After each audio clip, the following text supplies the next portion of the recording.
الغرض 1948 کو اسرائیل مارز وجود میں آیا. سننا بات یہاں سن دھیان سے. جب اسرائیل بنا تو بن گوریان نام سنا ہوگا. یہ اسرائیل کا بانی ہے جیسے پاکستان کا بانی محمد علی جناح ہے. بن گوریان پہلی فلائٹ پکڑ کے امریکہ سے اسرائیل کی سرزمین پہ پہنچا تو صحافیوں نے سوال پوچھا.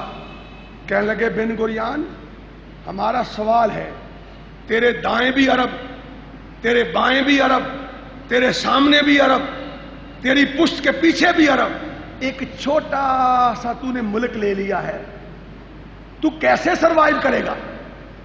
کیسے بچے گا؟ اس ملک کو کیسے بچائے گا؟ اس نے کیا کہا؟ اس نے کہا صحافیوں مجھے ان عربوں سے کوئی خطرہ نہیں ہے. 1948 کو کہا مجھے کوئی خطرہ نہیں. کہنے لگے پھر کس سے خطرہ ہے؟ کہنے لگا چند مہینے پہلے ایک ملک بنا ہے جس کا نام پاکستان ہے، مجھے اس سے خطرہ ہے، اس سے خطرہ ہے. کیوں؟ کہنے لگا آج اس روئے زمین پر اگر یہودیت کے نظریے پہ کوئی ملک قائم ہوا ہے تو وہ اسرائیل ہے، اور اس کے پہلے اگر کوئی ملک قائم ہوا ہے دین کے نام پہ تو وہ پاکستان ہے، وہ پاکستان ہے. اور یہاں ایک اور دکھ کی بات بھی سن لو، جو کہ ہسٹری ہے ساری یاد کرو. بن گوریان سے صحافیوں نے کہا تیرے ملک کا آئین کیا ہوگا؟ آئین کیا ہوگا؟ یہ محمد علی جناح سے بھی پوچھا تھا جب وہ پاکستان بنانے کے لیے نکلا کہ بھائی اس ملک کا آئین کیا ہوگا، تو کیا کہتا تھا محمد علی؟ کہتا تھا تم مجھے آئین پوچھتے ہو؟ ہمارا آئین تو 1400 سال پہلے آ چکا ہے، ہمارا آئین تو قرآن و سنت ہے. لیکن بدبختی یہ ہے آج تک تیرے میرے ملک کا قانون نہیں بن سکا. آج تیرے میرے ملک کے اندر کسی ادارے کے خلاف بات کی جائے تو حکومت حرکت میں آتی ہے، غداری کے سرٹیفکیٹ ملتے ہیں. کسی پھٹی وردی کے لیے کوئی بات کہہ دے اسے غدار وطن کہتے ہیں. مگر اسی اسلام آباد میں کوئی بدماش عورت کھڑی ہو کے ٹی چوک کے اندر کہے کہ رب بھی سن لے، رسول بھی سن لے، اولیاء بھی سن لے، ہمیں آزادی چاہیے. ہم نہ رب کو مانتی ہیں، نہ رسول کو مانتی ہیں، نہ اولیاء اللہ کو مانتی ہیں. ہمیں آزادی چاہیے، جہاں چاہیں ہم جیسے چاہیں زندگی گزاریں. نہ میری فوج کو غیرت آتی ہے، نہ ریاست مدینہ والوں کو غیرت آتی ہے. کیوں؟ آئین نہیں ہے. آئین ہے. یہاں شیخو پورا کے اندر میں بات کو طوالت نہیں دینا چاہتا. ابھی چند دن پہلے ایک بدماش، ایک بغیرت کافر، اس دنیا کا سب سے بدترین کافر، کہ جس نے کہا کہ میں خاتم النبیین کو نہیں مانتا، اس کی میت مسلمانوں کے قبرستان میں بندوق کی نوک پہ دفن کی جائے اور ریاست مدینہ والے کو غیرت نہ آئے، باجوے کو غیرت نہ آئے کہ یہ ملک رب کے قرآن کے نام پہ لیا گیا تھا، محمد کے فرمان کے نام پہ لیا گیا تھا، اور اس میں قانون بھی اسی کا چلے گا. جب اس کا قانون چلے گا تو کعبہ کے رب کی قسم اس ملک کے وزیر اعظم کے ایک ٹیلی فون پہ کافر کانپا کریں گے. آج مصیبت کیا ہے؟ آؤ میں بات بتلانا چاہتا ہوں. یہ قرآن ہے، انا نحن نزلنا الذکر وانا لہ لحافظون. اس وقت کائنات میں دنیا کی کوئی کتاب ایسی نہیں کہ جس کے لیے رب نے کہا ہو کہ اس کا اتارنے والا بھی میں اور قیامت تک اس کی زیر زبر کی حفاظت کرنے والا بھی میں. اب آئیے، یہودیوں نے تورات جسے بدل دیا تھا، تبدیل کر دیا تھا، انہیں اسرائیل کے یہودیوں نے کیا کیا؟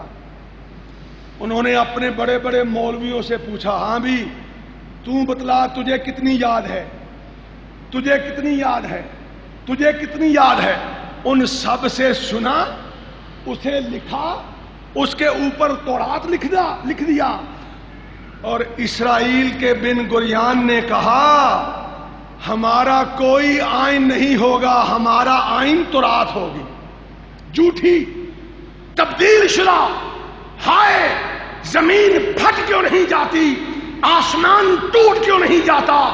1 ارب 80 کروڑ قرآن کے ماننے والے 57 ملکوں کے اندر آج تک قرآن کو آئین نہیں بنا سکے، محمد کے فرمان کو آئین نہیں بنا سکے، اور جن سے جوتے پڑ رہے ہیں انہوں نے تبدیل کی ہوئی تورات کو اپنا قانون بنایا ہوا ہے، انہوں نے بنایا ہوا، اور اسی لیے آج وہ 73 کا آئین کبھی یحییٰ نے توڑا، کبھی ایوب نے توڑا، کبھی ضیاء الحق نے توڑا، کبھی مشرف نے توڑا، کبھی کسی نے توڑا۔ اور کعبہ کی رب کی قسم، اگر قرآن قانون ہوتا، کسی کے ماں کی لال کی جرت نہیں تھی کہ میرے قرآن کے قانون کو توڑ جاتا، کبھی نہ توڑتا۔ تو میں عرض کرنا چاہتا ہوں، آئیے میں بات کو اختتام کی طرف لے جانا چاہتا ہوں۔ لوگوں، یہ وہ لوگ ہیں 1948 کو انہوں نے ملک بنایا، اور آج سننا ان کا منصوبہ کیا ہے؟ انہوں نے ایک نقشہ بنوایا ہے، قیامت کو پوچھے گا مجھے اور تمہیں رب، اور عوام کو بھی پوچھا جائے گا تم نے کیا کیا، حکمرانوں کو بھی پوچھا جائے گا تم نے کیا کیا۔ آج اسرائیل کی پارلیمنٹ کے سامنے لکھا ہوا ہے، جیسے اسلام آباد کی پارلیمنٹ کے سامنے کلمہ پاک لکھا ہوا ہے، انہوں نے لکھا ہے اے اسرائیل تیری سرحدیں نیل سے لے کر فرات کے کناروں تک ہیں، مصر بھی شامل ہے، ترکی کا حصہ بھی کچھ شامل ہے، سارا لبنان شامل ہے، شام شامل ہے، فلسطین شامل ہے، اور سب سے بڑے بدبختی کی بات یہ ہے کہ میں اور تم زندہ ہیں، اور اسرائیل کے کتابوں میں، اس کے رسالوں میں جو نقشہ بنا ہوا ہے اس میں مدینہ بھی شامل ہے، خیبر بھی شامل ہے۔ وہ کہتے ہیں یہ بھی ہمارا ہے، یہ بھی ہمارا ہے، اور منصوبہ کیا ہے ان کا بھلا؟ کبھی سوچا ہے کہ یہ مسجد اقصیٰ کو آگ کیوں لگاتے ہیں بھائی؟ کیوں لگاتے ہیں؟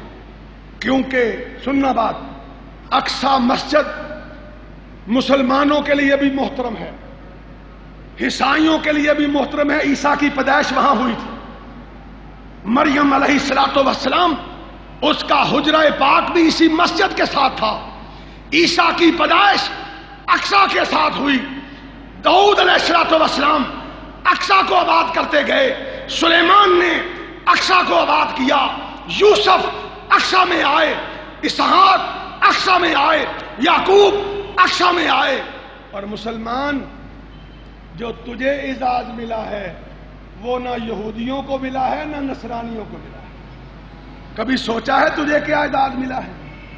1 لاکھ، آنکھیں کھول کے سنو، 1,24,000 نبی اس مسجد میں صف میں کھڑے ہیں، اکیلا آمنہ کا لال مسلح امامت میں کھڑا ہے، وہ نماز پڑھا رہا ہے اور ثابت کر رہا ہے کہ آج اس اقصیٰ پہ حکومت صرف اس کی ہوگی جو رب کے قرآن کا ماننے والا ہوگا یا محمد کے فرمان کا ماننے والا ہوگا صلی اللہ علیہ وسلم۔ کیا کیا؟ ہائے پھر حکومت آئی بھی۔ چلو میں تھوڑی سی ایک بات اور کر دوں۔ حضرت عمر کون تھے؟ امیر المومنین، سب کہو رضی اللہ تعالیٰ۔ امیر المومنین جنگ یرموک کے موقع پر مسلمانوں نے سب کچھ روم، ایران، فارس تباہ کر دیا، فتح کر لی، اور آخر میں کیا کیا؟ اسی مسجد اقصیٰ کے باہر مسلمانوں نے عمر بن عاص، خالد بن ولید، سعد بن ابی وقاص، یہ جرنیل تھے، یہ سارے کے سارے اس کی دیوار کے ساتھ آ کے بیٹھ گئے، پڑاؤ کر لیا مسلمانوں۔ مسلمان سن تیری تاریخ کیا ہے، پڑاؤ کیا۔ پادریوں نے کیا کیا؟ اتنی بڑی دیوار تھی شہر کی، اتنی بڑی، وہ سارے کے سارے پادری دیوار پہ چڑھ کے کہنے لگے دیکھو مسلمانوں، یہ ہماری انجیل ہے، ہم نے پڑھا ہے، لکھا ہے کہ یہ اقصا ہمارے پاس نہیں رہے گی، یہ اقصا ہمارے پاس نہیں رہے گی۔ لیکن لوگوں، مسلمانوں، اس تورات میں اس کے فتح کرنے والے کی جو صفتیں لکھی ہوئی ہیں وہ ہمیں آپ میں سے کسی میں نظر نہیں آتی۔ عمرو ابن عاص نے کہا کیا صفتیں لکھی ہیں؟ انہوں نے کہا ہماری کتاب میں لکھا ہے کہ ہمارا قبلہ ایک درویش بادشاہ فتح کرے گا، امن کے ساتھ، ہم عزت اور تکریم کے ساتھ اسے چابیاں پیش کریں گے، لیکن ہمیں نظر نہیں آتا آپ میں سے کوئی بھی ایسا۔ عمرو ابن عاص کہنے لگے مجھے پتا چل گیا ہے یہ کون درویش ہے۔ اے حافظ آبادی مسلمان، تیرا ماضی اتنا شاندار ہے کہ آج جو تو رسوا ہو رہا ہے اس لیے ہو رہا ہے کہ تو اپنا ماضی بھول گیا ہے، تو رب کا قرآن بھول گیا ہے، تو محمد کا فرمان بھول گیا ہے۔ اس نے خط لکھا مدینہ کی طرف اور امیر المومنین سے کہا، امیر المومنین، عمرو ابن عاص کو یقین ہے کہ عیسائیوں کی انجیل جس بادشاہ کا ذکر کر رہی ہے وہ عمر ابن خطاب ہی ہو سکتا ہے، آئیے اس کی آنکھیں چابیاں لیجئے۔ لوگوں، وہ عمر مدینے سے نکلا، 22 لاکھ مربع میل کا حاکم ہے، اور حالت کیا ہے؟ ایک اونٹ ہے، ایک غلام ہے، ایک آپ ہے، 700 میل کا سفر، مدینہ سے فلسطین، مدینہ سے اقصی 700 میل کا سفر ہے جو عمر ابن خطاب نے اکیلے اپنے غلام کے ساتھ کیا تھا۔ اور پڑھا ہے کہ نہیں پڑھا کہ کیا ہوا تھا بلا؟ ہائے ہائے ہائے، اللہ جہاں عمر لیٹا ہے تیری کروڑوں اربیں رحمتیں ہوں۔ اللہ تو نے کیسا عمر دیا ہمیں، اللہ کیسا حکمران عطا کیا، اللہ تو نے اپنے نبی کو، اور میں کہتا ہوں ابراہیم نے دعا مانگی ربنا وابعث فیہم رسولا، اے اللہ میں نے بیت اللہ بنایا ہے، اب ایسا نبی بھیج جو اسے آباد کرے۔ اس کی دعا کے ثمرے میں ثمرات اللہ نے محمد پیدا فرمائے صلی اللہ علیہ وسلم، اور پھر اس محمد نے اس بیت اللہ کے ساتھ کھڑے ہو کے کیا مانگا تھا؟ کیوں بھائی؟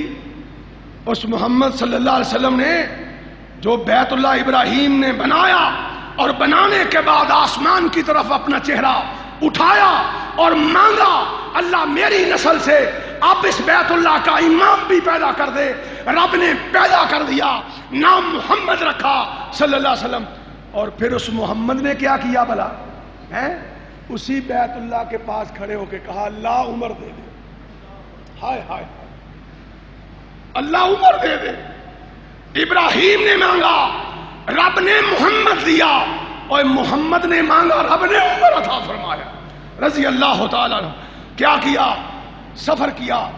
غلام سے کہنے لگے اور غلام دیکھ تو بھی انسان ہے میں بھی انسان ہوں، کچھ سفر تو کرے گا سواری پہ سوار ہو کے، کچھ سفر میں کروں گا، بات مختصر کروں وقت بہت تھوڑا ہے۔ اقصا پہنچے، رب کی تقدیر دیکھیے، ہائے ہائے ہائے ہائے، یہ ہے مسلمان کے حکمران جسے دیکھ کے شرمائے یہود۔ غلام کی باری اوپر بیٹھنے پہ آ گئی، عمر کی باری نکیل پکڑنے پہ آ گئی۔ غلام چیخا، اس نے کہا امیر المومنین مجھ سے برداشت نہیں ہوتا، دنیا حسائیت نگاہیں اٹھا کے آپ کے چہرہ اقدس کو دیکھنے کے لیے تڑپ رہی ہے، اور عمر کی حالت کیا ہے رضی اللہ تعالی عنہ۔ اور سنو، آج اس گھڑی کو اپنی شان سمجھنے والوں، اپنے جوتے کو اپنی آن سمجھنے والوں، اپنے مالوں پہ اکڑنے والوں، اپنی دکانوں کے ناموں پہ مرنے والوں، ان چیزوں کو میرے اور تمہارے رب نے معیار نہیں بنایا، میرے اور تمہارے رب نے معیار بنایا ہے تو عمر ابن خطاب کو بنایا یا ابو بکر صدیق کو معیار بنایا ہے رضی اللہ تعالی عنہ۔ ہائے ہائے، لکھتا ہے مورخ کہ عمر کے ہاتھ میں نکیل بھی ہے اور راستہ کیچڑ والا تھا، عمر ابن خطاب کے جوتے کیچڑ سے بھرے ہوئے تھے، چلنے میں دشواری تھی، ایک ہاتھ میں عمر نے کیچڑ والے جوتے پکڑے ہوئے ہیں، دوسرے ہاتھ میں نکیل پکڑی ہوئی ہے۔ ہائے ہائے ہائے ہائے، اللہ اکبر۔ پہنچے، عمر ابن عاص نے استقبال کیا، کیا کہا امیر المومنین میں ہاتھ جوڑتا ہوں، اپنے کپڑے تبدیل کر لیجئے، آؤ آج تیرے میرے کپڑے دنیا کے قیمتی کپڑے ہیں، تیرا میرا جوتا قیمتی جوتا ہے، تیری میری گھڑیاں قیمتی گھڑیاں ہیں، تیرے میرے گھر قیمتی گھر ہیں، لیکن ہم سے ڈرتا کوئی نہیں ہے۔ آج میں اور تو بوتل بھی یہودی کی پیتے ہیں، میں اور تو برگر بھی یہودی کا کھاتے ہیں، میں اور تو دوائی بھی یہودی کی کھاتے ہیں۔ وجہ کیا ہے؟ انہوں نے 2000 سال منصوبہ بندی کی ہے، ہم نے منصوبہ نہیں کیا ہے، منصوبہ بندی نہیں کی ہے۔ اور میرا تیرا ماضی آسمان کے کناروں تک پہنچا ہوا ہے، اور ان کا ماضی آسمان کے کناروں سے لعنتیں پڑی ہوئی ہیں، اور آج ذلیل میں اور آپ ہو رہے۔ کیا کہا عمر بن عاص نے؟ کہا امیر المومنین کپڑے بدل لیجئے، جوتا بدل لیجئے۔ فرمایا عمر، اے عمر ابن عاص، کیا بات کہہ دی ہے؟ میں وہ عمر ہوں کہ میری ماں لوگوں کے گھر مزدوری کر کے میرا پیٹ بھرا کرتی تھی، میں وہ عمر ہوں کہ میں اپنے باپ کے اونٹ چرانے جایا کرتا تھا۔ اے عمر ابن عاص، مجھے اونٹ چرانے نہیں آتے تھے، میرا باپ رات کو مجھے پیٹا کرتا تھا کہ تو کیسا ہے کہ تجھے تو اونٹ بھی چرانے نہیں آتے۔ اے عمر ابن عاص سن لے، جب سے ہم نے محمد کا دین پکڑا ہے، ان کپڑوں کی وجہ سے نہیں، محمد کے دین کی وجہ سے کپ کپی طاری ہے میرے مخالفوں پہ۔ آج کپڑے بدل کر عمر بن خطاب ان عیسائیوں سے مذاکرات نہیں کرے گا، محمد کا سچا غلام بن کے کرے گا صلی اللہ علیہ وسلم۔ عیسائی جب چلے کیمپ سے عمر نکلے، ہائے ہائے ہائے، میں یہاں رک کے ایک بات ان دوستوں سے کہتا ہوں جو عمر کو گالیاں دیتے ہیں، جن کے دل بھی کالے، جن کے کپڑے بھی کالے، اور سنو، میرا ایمان ہے، میں عمر کی جوتیوں کا غلام کہتا ہوں کہ جب تک قیامت نہیں آ جاتی، اقصی کی سربلندی کا اعلان بھی ان محمد کے ممبروں سے ہوتا رہے گا، اور ساتھ عمر ابن خطاب کے ڈنکے بھی بجتے رہیں گے، کیونکہ فتح تو اسی نے کیا تھا نا۔ نکال کے دکھاؤ اس کا نام، کیسے فتح کیا۔ چلے عیسائیوں سے مذاکرات کے لیے نکلے تو عیسائیوں نے کیا کیا؟ سارے عیسائی مسجد اقصی کی دیوار پہ بیٹھ گئے، بڑے بڑے پوپ دیوار پہ بیٹھے، ہائے پڑھتے ہیں دیکھتے ہیں، انجیل پڑھتے ہیں دیکھتے ہیں، انجیل بند کر کے اوپر سے ہی چابیاں کہتے ہیں لے لو، جو انجیل نے کہا تھا وہی ہم نے دیکھ لیا۔ اور محمد کے جس غلام کا تذکرہ عیسائیت کی کتابوں میں ہو، آج کا مسلمان اسے نعوذ باللہ مسلمان نہ مانے تو بتلاؤ عذاب نہیں تو اور کیا ہے۔ اور ساتھ جاتے جوتے آخری بات یہ بھی کر دوں، جب اقصی فتح ہوئی، جاؤ معاہدہ اٹھا کے دیکھو، آج بھی کتب حدیث کے اندر وہ معاہدہ درج ہے کہ اس پہ مسلمانوں کی طرف سے 3 لوگوں نے دستخط کیے تھے، عمر ابن خطاب، عمر ابن عاص اور سفیان اور معاویہ ابن سفیان۔ نام یاد رکھنا، عمر ابن عاص، عمر ابن خطاب، سفیان بن معاویہ، معاویہ بن سفیان۔ آج ان تینوں کو یار گالیاں نکالتے ہیں، جو نکالتے ہیں نا وہ ذرا پرکھیں کہ ان کی نسبت یہودیوں سے ملتی ہے یا محمد کے غلاموں سے ملتی ہے۔ اور لوگوں سننا رات، اس اقصی کے اوپر زیادہ قبضہ مسلمانوں کا رہا ہے۔ اور آخری بات، اس اقصی کو یہودی جلانا کیوں چاہتے ہیں، اسے گرانا کیوں چاہتے ہیں؟ لوگوں وہ کہتے ہیں کہ جب داؤد علیہ السلام بکریاں چراتے تھے نا، آخری بات سننا، میں بات کو ختم کرنے لگا، جب داؤد علیہ الصلوۃ والسلام بکریاں چرایا کرتے تھے تو داؤد نے ایک گلیل کی طرح، منجنیق کی طرح ایک چیز ایجاد کر لی اللہ کی توفیق سے. اس میں داؤد علیہ السلام پتھر ڈالتے تھے، اس ربڑ کو کھینچ کے جب مخالف کی طرف پھینکتے تو پتھر سیدھا اس کے سینے یا ماتھے پہ جا کے لگتا. کیا ہوا؟ جب اللہ نے انہیں سارے نبی دے دیے، یہ قوم بندے دی پتر نہ بنی، تو اللہ نے کیا کیا؟ انہی میں سے ایک طالوت نامی آدمی کو کہا کہ تو ان کا بادشاہ بن گا. طالوت دبلا پتلا، جسمانی طور پہ موٹا تازہ، عقل و شعور والا، وہ بادشاہ بن گیا. اس نے اعلان کر دیا اقصی کے اندر، فلسطین کی سرزمین کے اندر، او یہودیو، اے بنی اسرائیل، مجھے رب نے بادشاہ بنا دیا ہے. کہنے لگے اسی بیوقوف ہے تینوں بادشاہ من لیے، اللہ نے بنانا ہی تھا. جیسے مکہ والے نبی کو کہتے تھے کہ مال حاضر رسول یاکل الطعام و نمشی مکبہ، اگر نبی بنانا تھا تو کسی اور چودھری کو بنا دیتا، اس یتیم کو کیوں بنایا؟ عرش والے نے جواب دیا کہ جو میں نے یتیم کا سینہ بنایا ہے وہ میں نے تمہارا نہیں بنایا. یہی بات یہودیوں نے طالوت سے کہی، انہوں نے طالوت کو ماننے سے انکار کر دیا. جبرائیل آئے، اس نے کہا اے طالوت، ان کو اکٹھا کر، سننا بات، ان کو اکٹھا کر کے انہیں کہہ کہ جو معجزات موسیٰ کی زندگی میں تھے، ان کا عصا تھا، پگڑی تھی، جو بھی موسیٰ کے معجزات تھے، میں تمہیں ایک جگہ اکٹھے کر کے اگر دکھا دوں، ہزاروں سال پہلے گزر چکا ہے، اگر دکھا دوں تو مجھے پھر بادشاہ مان لو گے؟ کہنے لگے مان لیں گے. دکھا. جبرائیل نے ایک تابوت کے اندر موسیٰ کے سارے معجزات ڈال کر وہاں ہوا میں ہی لٹکا کر اس کا ڈھکن کھول دیا، صندوق کھولا، اور اس تابوت کا نام ہے تابوت سکینہ. جب دیکھا، اچھی طرح دیکھ کے کہنے لگے ہاں لگتے تھے وہی ہیں، مگر بادشاہ پھر بھی تمہیں نہیں مانیں گے. پھر انکار کر دیا. اور جالوت سے مل گئے، وہ بھی اس زمانے کا بدماش تھا، بہت بڑا اونچے قد والا، 100 بندے سے اکیلا لڑتا تھا. طالوت نے اس کے ساتھ جب اعلان جنگ کیا تو اس کی فوج کے سپاہ سالار تھے داؤد علیہ السلام، چیف آف آرمی اسٹاف.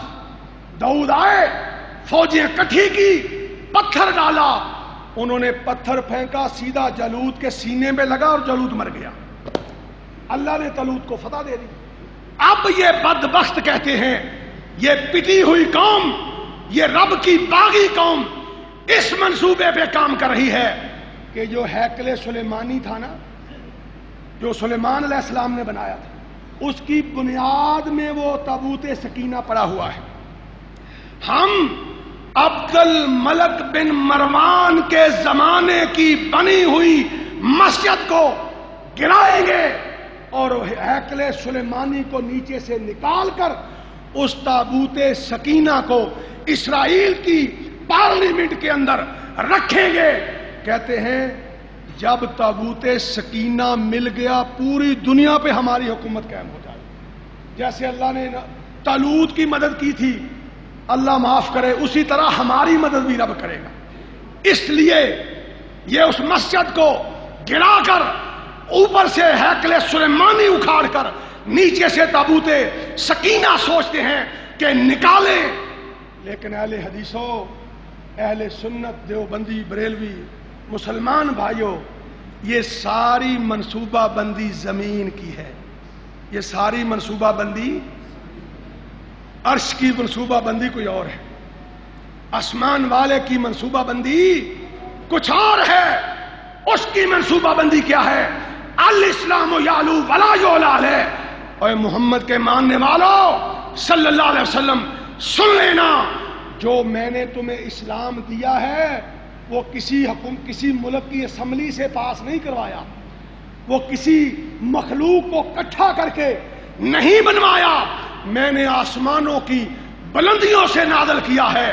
اور رب کہتا ہے جس نے نازل کیا ہے وہ وعدہ کرتا ہے کہ قیامت تک وہ اس اسلام کو بلند رکھے گا، لیکن مسئلہ یہ ہے، سوال یہ ہے کہ اس کے ماننے والے اپنے اپنے زمانے کے سوالوں کے جواب قبر میں جا کے دینے پڑیں گے، حکمران کو بھی دینا پڑے گا۔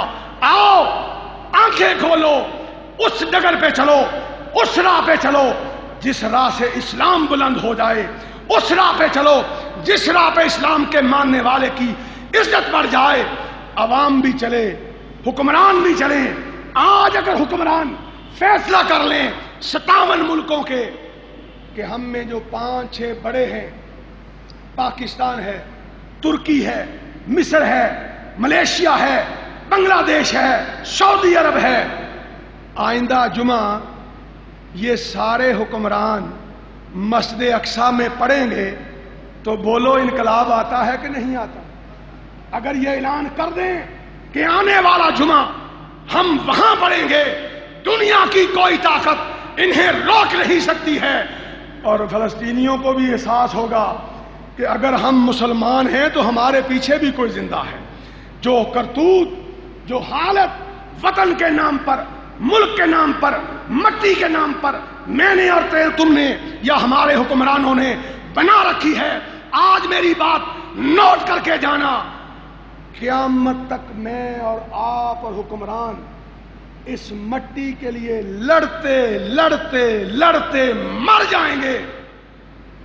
قبر میں منہ میں مٹی تو پڑ سکتی ہے، عزت نہیں مل سکتی ہے، عزت نہیں، کیونکہ اسلام وطن کے نام پہ لڑنے کے لیے نہیں آیا، کسی ادارے کے نام پہ لڑنے کے لیے نہیں آیا، کسی پھٹی ہوئی وردی کے تقدس کو قائم کرنے کے لیے نہیں آیا، کسی دنیا کی پارلیمنٹ کے لیے نہیں آیا، یہ تو اللہ کی زمین پہ انصاف کا بول بالا کرنے آیا ہے، اللہ اور اس کے رسول کے نام کو بلند کرنے کے لیے آیا ہے۔ اور لڑائی، جہاد صرف اور صرف اس قرآن اور سنت کی بالادستی کے لیے ہی ہو سکتی ہے، باقی لڑائیاں فراڈ ہیں، دھوکہ ہے، شیطانی سوچ ہے۔ انشاءاللہ وہی لڑائی کامیاب ہوگی، وہی منصوبہ کامیاب ہوگا، وہی تاریخ کامیاب ہوگی جو چلانے والا اس بنیاد پہ چلائے گا کہ اس کے اختتام پہ قرآن نافذ ہو جائے، محمد کا فرمان نافذ ہو جائے۔ وآخر دعوانا ان الحمدللہ رب العالمین۔